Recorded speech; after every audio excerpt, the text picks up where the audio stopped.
I'm Judy Shaw for NYSE Floor Talk. Joining me today is DaMarcus Beasley. He is MLS ambassador, and he is the only U.S. player to appear in the World Cup 4 times. DaMarcus, it is wonderful to have you here. This is great. This is a really, truly a great experience for me to be here with you.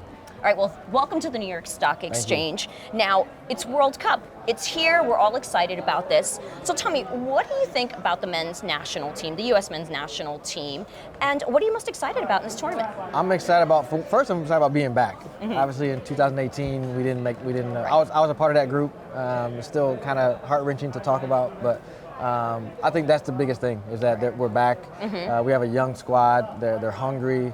They have, there's 25 players out of 26 that's never played a World Cup match. So They're all experiencing it together. They have the second youngest team in the World Cup. That's something that's really remarkable. Yes. I'm excited. I'm optimistic about this team. There's so much talent, and really excited to watch them play. The World Cup has been different this time around. I mean, first of all, it's taking place in the winter opposed to the summer.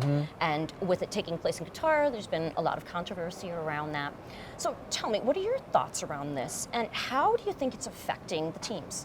I think it affects them a little bit mentally, because a lot of players come from Europe and they're thinking, okay, after my season, wind down, and then you go and play the World Cup. But now, in the middle of the season, it is a bit weird. I didn't experience that when I was a player, but it's going to take, I think that's why you see some of the first couple of games, that the first 5, 10, 15 minutes, they stumble out of blocks, a bit to try to get going, because, it's normal, it's foreign to them. Right. But, it's the World Cup, and all the players are hyped, they're excited, they're happy, they want to represent their country, they want to win the World Cup. So they put all that stuff aside and just try to focus on the game of football. So now, as I mentioned before, you've been in the World Cup 4 times, only U.S. player. What has it been like, for you to be in the World Cup, to experience this major sporting event? Yeah, it's really a blessing. It's special, not even only for me, but for my family, my friends that came with me, supported me, if they're in America or they came over to the countries that I played in.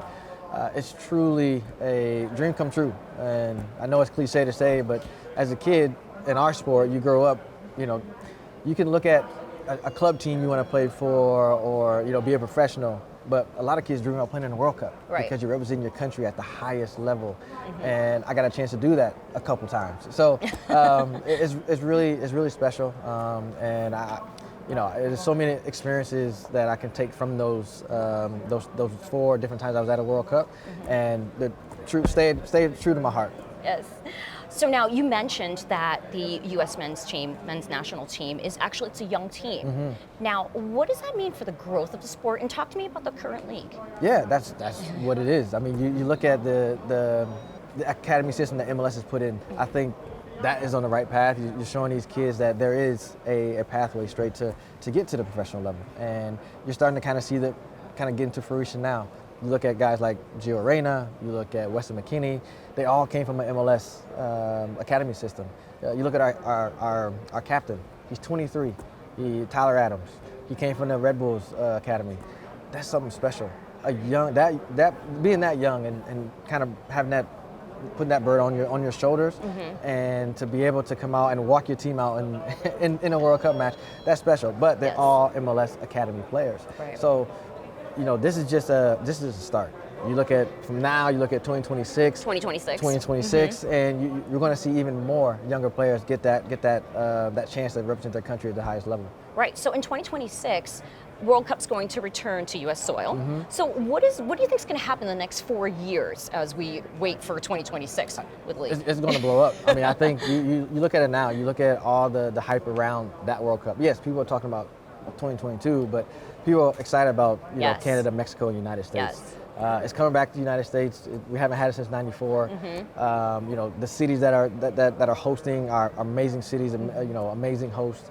And from a media standpoint, from a sporting standpoint, the sport's just going to grow. You saw what it did in '94 to help MLS for it to be ready to launch in '96. This is going to be at a different level. So I'm really excited to get that. But we got 2022 first, and then we'll get to that one later. Okay. DaMarcus, wonderful to talk with you. Thanks for joining me on Floor Talk. And why don't you show me what actually brought you to the World Cup? Oh, man. Come on. I'm old now. My knees are bad. I got my long shoes on. Ooh. All right. No. Oh, see, you can play as well. I can. I mean, I've raised 2 kids who are soccer players. Soccer mom here. There we go. Oh, we can do a little passing. There we go. See, we can do that. Oh, yeah. And you got right I foot, gotta left score a foot. goal. All right, this is a little too basic here. Thanks for joining Cool. me, Thanks for having me. DaMarcus. Appreciate it. Thank you. Thank you.